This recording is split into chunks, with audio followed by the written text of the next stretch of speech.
Welcome back everyone. Last வீடியோவில் நம்ம வந்து பேசிக்காக ஒரு ரியாக்ட் ஆப் எப்படி சேட் சீன் வச்சு க்ரியேட் பண்ணுறது, அப்புறம் அது அந்த ப்ராஜெக்டை எப்படி ரன் பண்ணி பேசிக்கான ஒரு பேஜஸை ரெண்டர் பண்ணுறதுன்னு பார்த்தோம். இன்னைக்கு வீடியோவில் என்ன பார்க்க போகிறோன்னா, அந்த ப்ராஜெக்ட்ஸில் ரவுட்டிங்ஸ் எப்படி ஆட் பண்ணுறது, ஓகேவா, கிளைண்ட் சைட் ரவுட்டிங்ஸ் எப்படி ஆட் பண்ணுறது, டிஃப்ரெண்ட் பேஜஸ் நேவிகேஷன்ஸ் எப்படி பண்ணுறது, அதெல்லாமே பார்க்க போகிறோம். ஓகேவா. ஃபர்ஸ்ட் ஆஃப் ஆல் நம்ம அது பார்க்கறதுக்கு முன்னாடி எதுக்காக ரவுட்டிங் தேவைப்படுது, நார்மலாக ட்ரெடிஷ்னலாக உள்ள ரவுட்டிங்க்கும் கிளைண்ட் சைட் ரவுட்டிங்க்கும் என்ன டிஃப்ரென்ஸ், அதை பார்த்துடலாம். ஓகே. ஸோ நார்மலாக பிஃபோர் இந்த நம்ம கிளைண்ட் சைடு ஃப்ரேம் ஒர்க்ஸ்லாம் பாப்புலர் ஆகிறதுக்கு முன்னாடி சர்வர் சைடில் தான் எல்லா வெப் பேஜஸுமே ஹோஸ்ட் பண்ணியிருப்பாங்க. லெட்ஸ் சே இதுதான் நம்மளோட சர்வர் அப்படின்னா, அந்த சர்வரில் வந்து என்னோட வெப் பேஜ் வந்து ஒரு 5 பேஜஸ் இருக்குது. ஓகே. என்னோட வெப்சைட்டில் வந்து மொத்தமாக ஒரு 5 பேஜஸ் இருக்குது. ஸோ அந்த 5 பேஜஸ் வந்து இந்த மாதிரி தான் ஹோஸ்ட் பண்ணியிருப்பாங்க.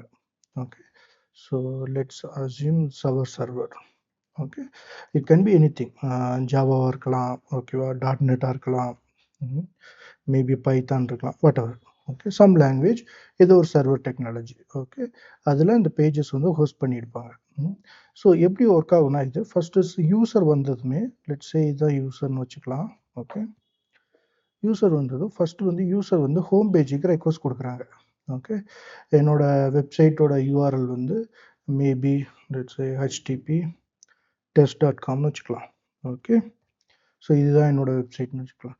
ஸோ இந்த யூஆர்எலுக்கு ஃபஸ்ட்டு ரெக்வஸ்ட் வந்து யூசர் கொடுப்பாங்க. ஓகே.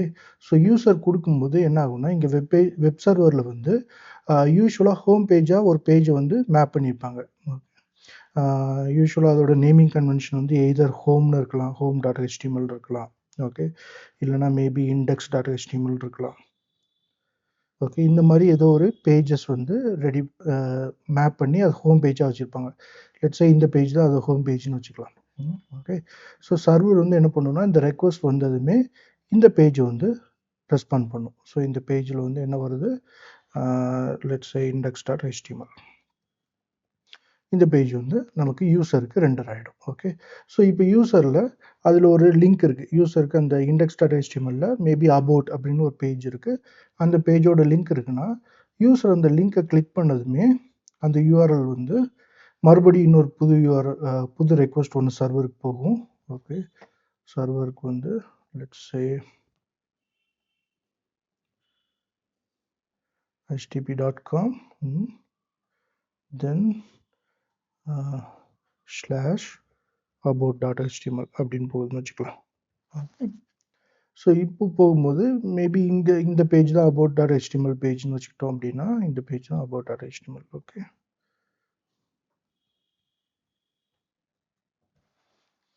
ஸோ சர்வர் என்ன பண்ணும், இந்த யூஆர்எலுக்கு ரிலேட்டடாக என்ன பேஜ் இருக்கோ, இது about.htmlக்கு இதை மேப் பண்ணியிருக்காங்க அப்படின்னா, தென் அந்த பேஜை வந்து என்ன பண்ணும், ரெஸ்பான்ஸில் யூசருக்கு அனுப்பிச்சி விடும். ஓகே. ஸோ லெட்ஸ் சே இது வந்து about.html. ஸோ இந்த மாதிரி ஒரு லிங்க்குக்கும் ஒரு இன்ட்ராக்ஷனுக்கும் என்டையர் ரெக்வஸ்ட் வந்து சர்வருக்கு போகும். அதுக்கப்புறம் சர்வர் அந்த யூஆர்எலுக்கு மேட்ச் ஆன எந்த பேஜோ அந்த பேஜை வந்து யூசருக்கு அனுப்பிவிடும். ஸோ மல்டிபிள் பேஜஸாக இது வந்து ரெண்டர் ஆகும். ஓகேவா. இதுக்கப்புறமா சில டெக்னாலஜிஸ் வந்தது, ஆப்லெட், அந்த மாதிரி நிறைய டெக்னாலஜிஸ் வந்தது. Part of the partial web பேஜஸை வந்து லோட் பண்ணலாம், பட் அது வந்து அவ்வளோ ஃப்ரீக்வெண்ட்டாக யூஸ் பண்ண மாட்டாங்க. Okay. But most of the main pages வந்து இந்த மாதிரி தான் டிஃப்ரெண்ட் பேஜஸாக ஸ்ப்ளிட் பண்ணி வச்சுருப்பாங்க. ஓகே. இது நம்ம என்ன சொல்லுவோம் அப்படின்னா, சர்வர் சைட் ரெண்டரிங்னு சொல்லுவோம். எதுக்காக அப்படி சொல்கிறோன்னா, இந்த சர்வர் வந்து இந்த வெப் பேஜஸை சர்வ் பண்ணும்போது நாட் ஒன்லி அந்த வெப் பேஜை மட்டும் சர்வ் பண்ணாது. இப்போ ஃபார் எக்ஸாம்பிள் ஜாவா, .NET இந்த மாதிரி ஃப்ரேம் ஒர்க்லலாம் என்ன பண்ணுவாங்கன்னா, ஒரு டேபிள் ரெண்டர் பண்ணணும், இல்லை டைனமிக்காக ஏதாவது டேட்டா ஃபெச் பண்ணணும். ஓகே. அந்த டேட்டா ஃபெச் பண்ண டேட்டாவை பேஜஸில் டிஸ்பிளே பண்ணணும். இந்த மாதிரி லாஜிக்ஸ் எல்லாமே சர்வரில் தான் எழுதியிருப்பாங்க. ஓகே. ஸோ இந்த சர்வரே என்ன பண்ணுன்னா, மேபி உங்கள் டேட்டா பேஸில் கனெக்ட் பண்ண வேண்டியிருக்கும். ஓகேவா. இதை டேட்டா பேஸ்னு வச்சுக்கலாம். Okay. Maybe database. So database connection எல்லாமே இந்த சர்வரே ஹேண்டில் பண்ணிக்கும். ஓகே, ஸோ இப்போ ஃபார் எக்ஸாம்பிள் இந்த அபவுட் டாட் ஹெச்டிஎம்எல்ல ஏதோ டைனமிக்காக ஒரு டேட்டா இந்த டிபிலேருந்து எடுத்து அதில் டிஸ்பிளே பண்ணணும்னா பிஃபோர் ஈவன் நம்ம இங்கே ரெஸ்பாண்ட் பண்ணுறதுக்கு முன்னாடியே இந்த சர்வர் வந்து டிபி கூட கனெக்ட் பண்ணி அந்த டேட்டா ஃபெச் பண்ணி அபவுட் டாட் ஹெச்டிஎம்எல்ல merge பண்ணும். அந்த பேஜஸோட டிசைனுக்குள்ளே merge பண்ணி அந்த பேஜை வந்து நமக்கு என்ன பண்ணும், யூசருக்கு ரிட்டர்ன் பண்ணும். ஓகே, ஸோ யூசர் சைடில் யூசர் வந்து பெருசாக எந்த ஒரு லாஜிக்கும் இருக்காது. ஜஸ்ட் தட் வர்ற HTML பேஜை அப்படியே ரெண்டர் மட்டும் பண்ணுவாங்க. ஸோ எல்லா லாஜிக் அந்த பேஜை க்ரியேட் பண்ணுற லாஜிக் எல்லாமே எங்கே இருக்குன்னா இங்கே சர்வரில் தான் இருக்கும். ஓகேவா, ஸோ அதனால தான் அது வந்து சர்வர் சைட் ரெண்டரிங் அப்படின்னு சொல்கிறோம். ஓகே, இப்போ அதுக்கப்புறம் நமக்கு ஃப்ரண்ட் அண்ட் ஃப்ரேம் ஒர்க்ஸ் வந்தது. கிளைண்ட் சைடில் இருக்க டிவைசஸில் வந்து ப்ராசஸிங் பவர் நிறைய வந்தது. ஓகே, ஸோ மேபி முன்னாடி வந்து நம்ம யூஸ் பண்ணுற பழைய சிஸ்டம்ஸில் வெப் பேஜஸ் ரெண்டர் பண்ணுறதுக்கு ரொம்ப டைம் ஆகும். ஆனால் இப்போ நம்ம மொபைல் டிவைசஸே ரொம்ப பவர்ஃபுல்லான ப்ராசஸிங் பவர்ஸோடு இருக்குது. ஸோ என்ன பண்ணலான்னா கொஞ்சம் கம்ப்யூட்டேஷன்ஸை வந்து நம்ம என்ன பண்ணலாம், கிளைண்ட் சைடுக்கு ஆஃப்லோட் பண்ணலாம். ஓகே, இந்த மாதிரியான ஆஃப்லோடிங்க்கு அப்புறம் வந்த ஃப்ரேம் ஒர்க்ஸ் தான் நம்ம இப்போ பார்க்குற ரியாக்ட். ஓகே, இல்லைனா maybe angular. Okay, maybe view, இந்த மாதிரி நிறைய ஃப்ரேம் ஒர்க்ஸ் இருக்குது. ஓகே, இது ஜஸ்ட் ஒரு எக்ஸாம்பிள் இந்த 3. ஓகே, ஸோ இந்த ஃப்ரேம் ஒர்க்ஸ் என்ன பண்ணும் அப்படின்னா இந்த ரெண்டரிங்கை வந்து ஃபுல்லாகவே சர்வரில் பண்ணாமல் ஃபுல்லாகவே கிளைண்ட் சைடில் பண்ண ஆரம்பிச்சிது. ஓகே, அது எப்படி ஒர்க் ஆகும் அப்படின்னா சர்வரில்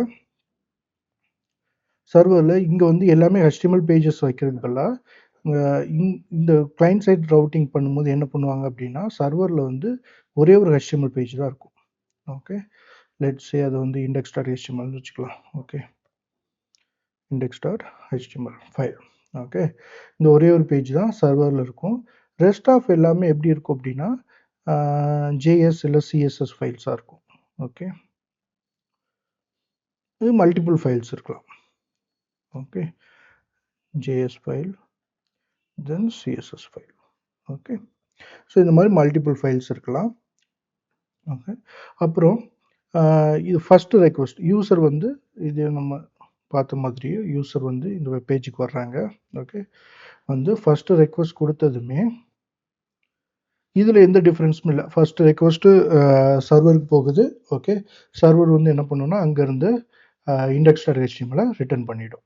ஓகே, ஸோ இங்கே வந்து index.html ரிட்டர்ன் ஆயிடுச்சு. அதுக்கப்புறமா இந்த பேஜ் லோட் ஆனதுக்கப்புறமா இதில் ஏதோ ஒரு பேஜ் இருக்கா, அதே மாதிரி கிளிக் பண்ண அபவுட் பேஜ் அந்த மாதிரி இருக்குது அப்படின்னா இது என்ன ஆகும்னா யூசர் கிளிக் பண்ணதுமே என்டையர் அபவுட் பேஜுக்கு வந்து ரெக்வஸ்ட் போகாது. ஓகே, அந்த ரெக்வஸ்ட் வந்து இங்கே கிளைண்ட் சைடில் ஒரு ரவுட்டர் காம்பனண்ட் இருக்கும். ஓகே, நீங்கள் எதர் ரியாக்ட் யூஸ் பண்ணலாம், ஆங்குலர் யூஸ் பண்ணலாம், வியூ யூஸ் பண்ணலாம். எல்லா லைப்ரரியிலுமே கிளைண்ட் சைடில் இங்கே ஒரு ரவுட்டர் இருக்குது. ஓகே, ஒரு ரவுட்டர் இருக்கு. ஸோ இந்த ரவுட்டர் என்ன பண்ணுன்னா யூசரோட நேவிகேஷன்ஸை வந்து கேப்சர் பண்ணிவிட்டு இப்போ லெட்ஸே நான் வந்து இங்கே test.com/about பேஜுக்கு போகிறேன். HTTP test.com right /about. Okay, இந்த யூஆர்எலுக்கு போகிறேன். ஓகே, இப்போ போனதுமே என்ன பண்ணணும்னா இந்த ரவுட்டர் நம்ம கிளைண்ட் சைடில் இந்த ரவுட்டருக்கு வந்து கான்ஃபிகரேஷன் செட் பண்ணி வச்சுருப்போம். ஓகே, இந்த அபோட்டுக்கு வந்து எந்த காம்போனன்ட் இருக்குது, நம்ம ஏற்கனவே பார்த்த மாதிரி இந்த பேஜஸ் எல்லாமே நம்ம காம்போனன்ட்ஸாக க்ரியேட் பண்ணியிருப்போம். ஓகே, ஸோ இந்த அபோட்டுக்கு வந்து எந்த காம்போனன்ட் இருக்குது, இல்லைனா வேறு ஏதோ ஒரு யூஆர்எல் இருந்தால் அதுக்கு என்ன காம்போனன்ட் இருக்குது, இந்த மாதிரி ரவுட்டர் சைடில் அந்த கான்ஃபிகரேஷன் நம்ம பண்ணி வச்சுருப்போம். நம்ம அது எக்ஸாம்பிள்ஸ் பார்க்கும்போது பார்க்கலாம் எப்படி அந்த கான்ஃபிகரேஷன் பண்ணுறதுன்னு. ஸோ இது என்ன பண்ணும், இந்த கான்ஃபிகரேஷனுக்கு ஈக்குவலாக இருக்கிற காம்போனன்ட். ஓகே, லெட்ஸ் சே நான் வந்து ஒரு அபவுட் காம்போனன்ட் ஒன்று க்ரியேட் பண்ணி வச்சுருக்கேன். ஓகே, இந்த மாதிரி மேப் பண்ணியிருக்கேன். ஓகே, ஸோ இந்த ரவுட்டரே என்ன பண்ணுன்னா இந்த அபவுட் காம்போனன்ட் எடுத்து இந்த இடத்துல ரெண்டர் பண்ணிவிடும். ஓகே, ஸோ ரவுட்டர் வந்து என்ன பண்ணுன்னா அபவுட் காம்போனன்ட் எடுத்து இந்த இடத்துல ரெண்டர் பண்ணிவிடும். ஸோ அதுக்கு வந்து நம்ம ஒரு பிளேஸ் ஹோல்டர் செட் பண்ணியிருப்போம். ஸோ அந்த பிளேஸ் ஹோல்டரில் இந்த அபவுட் காம்போனன்ட் போய் ரெண்டர் ஆகிடும். ஓகேவா, அண்ட் தென் நெக்ஸ்ட் இன்னொரு பேஜுக்கு போகிறீங்க. லெட்ஸ் சே இன்னொரு பேஜுக்கு போகிறீங்க. test.com. ஓகே, கான்டாக்ட்னு ஒரு பேஜுக்கு போகிறீங்க அப்படின்னா இப்போ என்ன பண்ணணும்னா இந்த காண்டாக்ட் பேஜுக்கு வந்து மேபி காம்போனன்ட் நேம் வந்து காண்டாக்ட்னு வச்சுக்கலாம். ஓகே, ஸோ இப்போ என்ன பண்ணும், இந்த ரவுட்டர் வந்து இந்த அபவுட் காம்போனண்ட்டை ரிமூவ் பண்ணிவிட்டு, ஓகே, அந்த பிளேஸ் ஹோல்டரில் அபவுட் காம்போனண்ட் ரிமூவ் பண்ணிட்டு இந்த காண்டாக்ட் காம்போனண்ட்டை ரெண்டர் பண்ணிவிடும். ஓகே, ஸோ இந்த ஃபுல் ரெண்டரிங்கும் என்ன பண்ணும் அப்படின்னா இங்கே கிளைண்ட் சைட்லேயே நடக்கும்.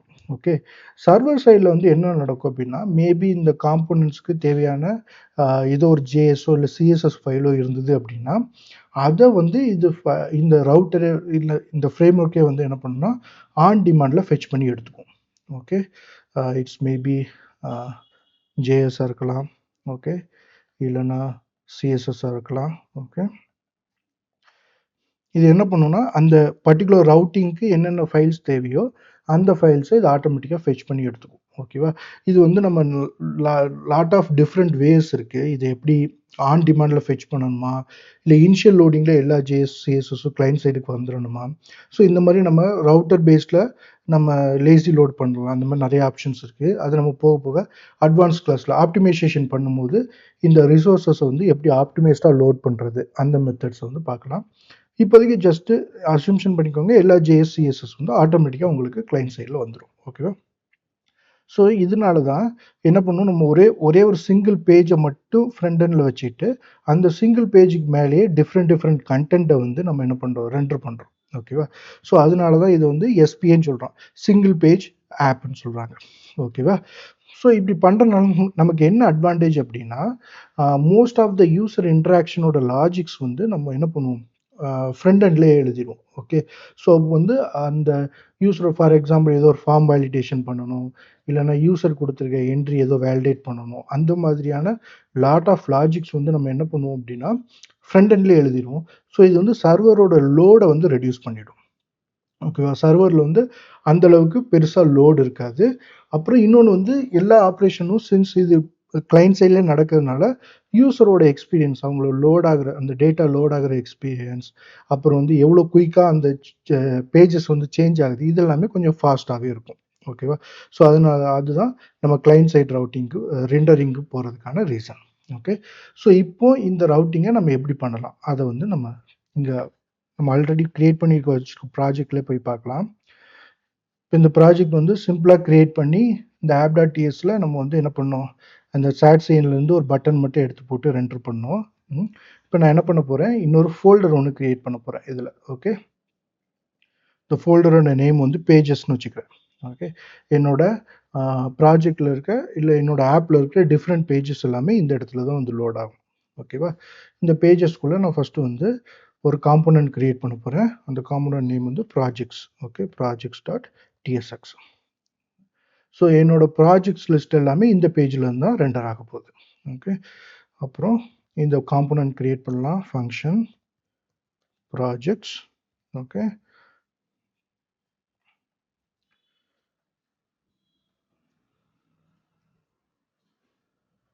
இது வந்து ப்ராஜெக்ட்ஸ் வந்து ரிட்டர்ன் சும்மா இப்போதைக்கு டம்மியாக ஒரு டிவ் மட்டும் ரிட்டர்ன் பண்ணுது, ப்ராஜெக்ட்ஸ்னு ஒரு டெக்ஸ்டோட வச்சுக்கலாம்.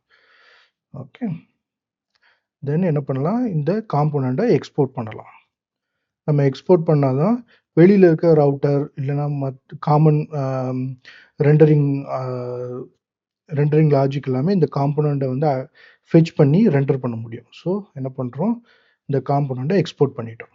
ஓகே, ஸோ இங்கேருந்து எக்ஸ்போர்ட் பண்ணிவிட்டு ரவுட்டரோட கான்ஃபிகரேஷனில் போயிட்டு இந்த காம்போனண்ட்டை நம்ம என்ன பண்ணுவோம், இம்போர்ட் பண்ணிக்குவோம். ஓகேவா, அப்புறம் இப்போ வந்து நம்ம திரும்ப ரவுட்டர் கான்ஃபிகரேஷன் பண்ணணும். ரவுட்டர் கான்ஃபிகரேஷன் பண்ணுறதுக்கு வந்து நம்ம ஒரு லைப்ரரி வந்து இன்ஸ்டால் பண்ணணும். ரியாக்டில் பை டிஃபால்ட்டாக ரவுட்டர் வந்து வராது, நீங்கள் தேர்ட் பார்ட்டி ரவுட்டர் ஒன்று எடுத்து இன்ஸ்டால் பண்ணிக்கணும். ஓகே, ரொம்ப பாப்புலரான ரவுட்டர் வந்து ரியாக்ட் ரவுட்டர் அப்படின்னு ஒன்று இருக்குது. ரியாக்ட் ரவுட்டர் டாம் அப்படின்னு ஒரு லைப்ரரி இருக்குது. இதுதான் அதோட யூஆர்எல். ஓகே, இதில் போனீங்கன்னா இதுதான் அந்த வெப்பேஜ். ஓகேவா, ஸோ இதை இன்ஸ்டால் பண்ணுறதுக்கு என்பிஎம்மில் போய் பார்க்கலாம். இங்கே இருக்குது react router Tom NPM page இருக்கு இல்லையா, இங்கே போயிட்டு இதை மட்டும் காப்பி பண்ணிக்கோங்க, NPM install react router Tom. Okay, இதை இன்ஸ்டால் பண்ணிக்கலாம் நம்ம அப்ளிகேஷனில். இவங்க வந்து ஒரு பர்டிகுலர் வேர்ஷனை வந்து இன்ஸ்டால் பண்ணியிருக்காங்க. நான் ஜஸ்ட் அந்த வேர்ஷன் மட்டும் ரிமூவ் பண்ணிக்கிறேன். ஸோ லேட்டஸ்ட் வேர்ஷன் ஆட்டோமேட்டிக்காக எடுத்து இன்ஸ்டால் ஆகிடும். ஓகே, என்பிஎம் இன்ஸ்டால்னு கொடுக்கறது போல அதோட ஷார்ட்கட் வந்து ஐ. ஓகே, கொடுத்துட்டு தென் நம்மோட library name, okay, react router Tom என்று கொடுக்கலாம். ஸோ இன்ஸ்டால் ஆகிடுச்சு. இப்போ நம்ம வந்து பேக்கேஜ் ஜேசனில் போய் பார்த்தோம் அப்படின்னா நமக்கு வந்து அந்த லைப்ரரி வந்து இன்ஸ்டால் ஆகிருக்கு. ஓகேவா? இன்ஸ்டால் ஆனதுக்கப்புறமா இப்போ நம்ம என்ன பண்ணால் கான்ஃபிகரேஷன் பண்ணணும். கான்ஃபிகரேஷன் பண்ணுறதுக்கு இந்த இந்த லைப்ரரியில் வந்து 3 மோடு இருக்குது. Frame work, data, declarative 3 mode இருக்குது. நம்ம வந்து டேட்டா மோடில் தான் போக போகிறோம். ஓகேவா? ஸோ டேட்டா மோடில் போகணுன்னா இப்போ பார்த்தீங்கன்னா ஃபஸ்ட்டு வந்து இந்த ரியாக்ட் ரவுட்டர்லேருந்து ஒரு ரெண்டு இது வந்து நம்ம இன்ஸ்டால் பண்ணணும். என்னென்ன அப்படின்னா கிரியேட் ப்ரௌசர் ரவுட்டர் அப்படிங்கிற ஒரு ஃபங்க்ஷன் ஒன்று இம்போர்ட் பண்ணணும். தென் அந்த நம்ம ரவுட்டர் கான்ஃபிகரேட் பண்ணியிருக்கோம் இல்லையா, அந்த ரவுட்டரை ரெண்டர் பண்ணுறதுக்கான பிளேஸ் ஹோல்டர் ஒன்று நம்ம இம்போர்ட் பண்ணணும். ஓகே, ஸோ அந்த ரெண்டையும் இம்போர்ட் பண்ணிக்கலாம். அங்கே போயிட்டு ஃபஸ்ட்டு main.txல போய் okay import from react router DOM. Okay, இதில் create browser router, then router provider. இந்த ரெண்டையும் இம்போர்ட் பண்ணிக்கலாம். பண்ணிவிட்டு இப்போ பார்த்தீங்கன்னா இந்த இடத்துல கான்ஃபிகரேஷன் கொடுத்துருக்காங்க.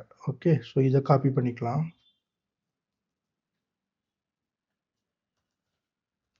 ஸோ இது என்ன பண்ணுது அப்படின்னா இந்த இந்த லோடரை இப்போதைக்கு ரிமூவ் பண்ணிடலாம். ஓகே, லோடர் இப்போதைக்கு வேண்டாம்.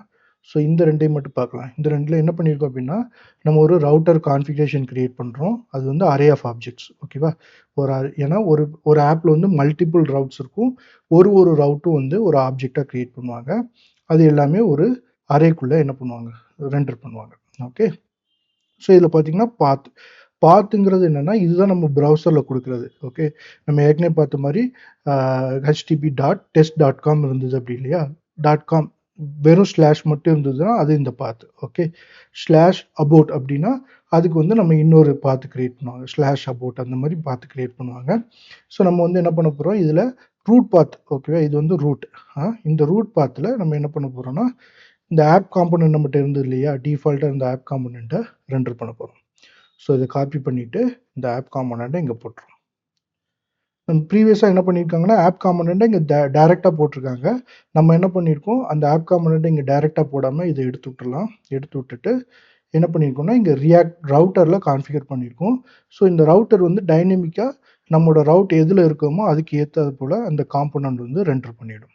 ஓகே, ஸோ அதில் இப்போது கான்ஃபிகரேஷன் ஓவர். இது வந்து லெட்லேருந்து கான்ஸ்ட் மாற்றிக்கலாம், ஏன்னா நம்ம எதுவும் அப்டேட் பண்ண போகிறதில்ல. ஓகே, பண்ணதுக்கப்புறமா இதை காப்பி பண்ணிக்கலாம். ஓகே, ரெண்டரில் வந்து தீம் ப்ரொவைடருக்குள்ளே இந்த ரியாக்ட் ரவுட்டர் ப்ரொவைடர் போட்டுட்டு இந்த ரவுட்டரில் வந்து நம்ம இங்கே ரவுட்டர் கான்ஃபிகரேஷன் பண்ணிட்டுக்குள்ளே இந்த அரேவை இங்கே பாஸ் பண்ணிட்டோம். ஓகேவா? ஸோ இப்போ இது இந்த ப்ரொவைடர் என்ன பண்ணும் அப்படின்னா இந்த கான்ஃபிகரேஷனுக்கு எந்த பாத் இருக்கோ, எந்த காம்பனன்ட் இருக்கோ அதை ரன் டைமில் இது பண்ணி ரிசால்வ் பண்ணி கரெக்டாக ரெண்டர் பண்ணிடும். ஓகே, ஸோ ரூட் ரவுட் ஒன்று இருக்குது. தென் அடிஷ்னலாக நமக்கு ப்ராஜெக்ட்ஸ்க்கு ஒரு பாத்து கிரியேட் பண்ணிக்கலாம். ஓகே,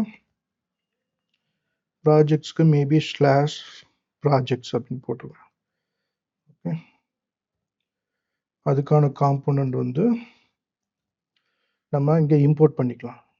ஓகே, ஸோ மேபி இதுக்கு okay, ya, import projects from நம்மோட அந்த கிரியேட் பண்ண ப்ராஜெக்ட்ஸ் காம்போனண்ட். ஓகே, பேஜஸ்க்குள்ள ப்ராஜெக்ட்ஸ் காம்போனண்ட் கிரியேட் பண்ணோம், அந்த காம்போனண்ட் அதை காப்பி பண்ணி அதை இங்கே பாஸ் பண்ணிடுறோம். ஓகே, ஸோ இப்போ நம்மகிட்ட ரெண்டு ரவுட் இருக்குது. ஃபர்ஸ்ட் ரூட் ரவுட்டில் வந்து ஆப் காம்போனண்ட் ரெண்டர் ஆகும், ப்ராஜெக்ட்ஸ் ரவுட்டில் வந்து ப்ராஜெக்ட்ஸ் ரெண்டர் ஆகும். ஓகே, ஸோ இப்போ இதை செக் பண்ணலாம். ரன் பண்ணிவிட்டு npm run dev. ஓகே,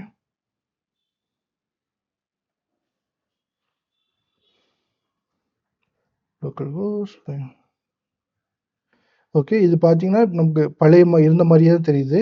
ஏன்னா நம்ம இந்த ரூட் ரவுட்டில் ஆல்ரெடி இருந்த ப்ராஜெக்ட்ஸை ஆல்ரெடி இந்த ஆப் காம்பனண்ட்டை அப்படியே ரன் பண்ணியிருக்கோம், அப்படியே ரெண்டர் பண்ணியிருக்கோம். ஸோ அதனால பெருசாக இந்த டிஃப்ரென்ஸ் இல்லை. ஓகே, இப்போ டிஃப்ரென்ஸ் பார்க்கணும்னா இப்போ இந்த ப்ராஜெக்ட்ஸ் ரவுட்டுக்கு போகலாம்.